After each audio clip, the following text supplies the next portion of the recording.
দাদা, ও দাদা, মাইয়াটারে মারতেছে দাদা, একটু জান না। আর তর্ক করবি? কিছু বলবে?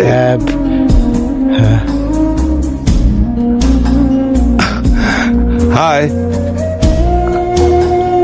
না স্যার। আচ্ছা ঠিক আছে। কই তোমরা? শুভ, সিমরান, কই তোমরা? শুভ, সিমরান, বাবা এসেছে, ডাকছে। কি হয়েছে মা? হ্যাঁ, মন খারাপ কেন বাবু?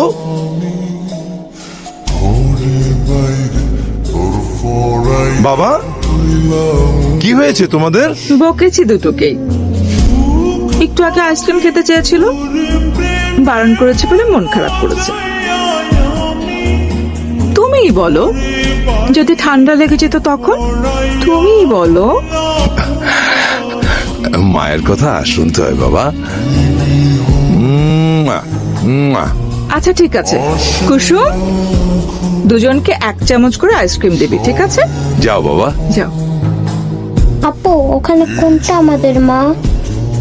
নতুন মা আমাদের মা। মা সবসময় আমাদের আশেপাশে আছে।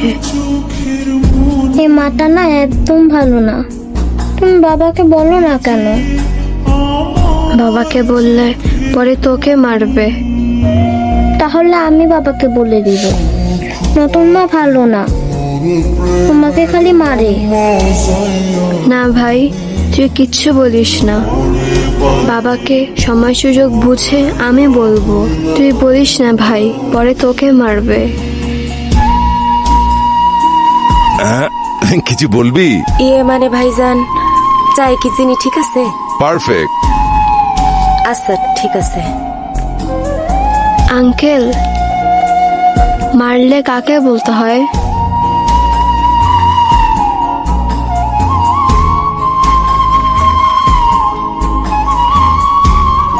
আসেন। আমল, কি হয়েছে?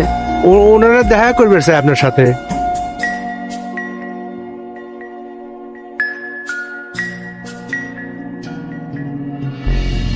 বলুন। আমরা নারী ও শিশু নির্যাতন প্রতিরোধ সংস্থা থেকে এসেছি। আমরা জানতে পেরেছি আপনার মেয়ে আপনার হাতে নির্যাতিত। ছি মা, এভাবে বাইরের লোকদের সামনে মাকে নিয়ে মিথ্যে বলতে হয়? ওনারা কি মনে করলো বলো তো? মা তোমাকে এত আদর করি, এত ভালোবাসি, আর একটু বকতে পারবো না বলো মা?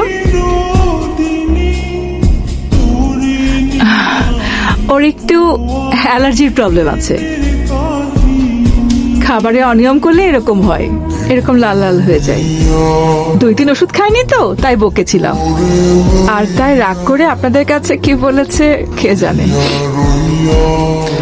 অ্যালার্জির ওষুধটা যেন ঠিকভাবে খায়, এভাবে অ্যালার্জি দেখা গেলে সমস্যা। শুধু শুধু মাকে মিথ্যেবাদী বানালে। ঠিক আছে ম্যাডাম, আপনি বাচ্চাদের দিকে খেয়াল রাখবেন আর আমরা পুরো বিষয়টা ফলো আপ রাখবো।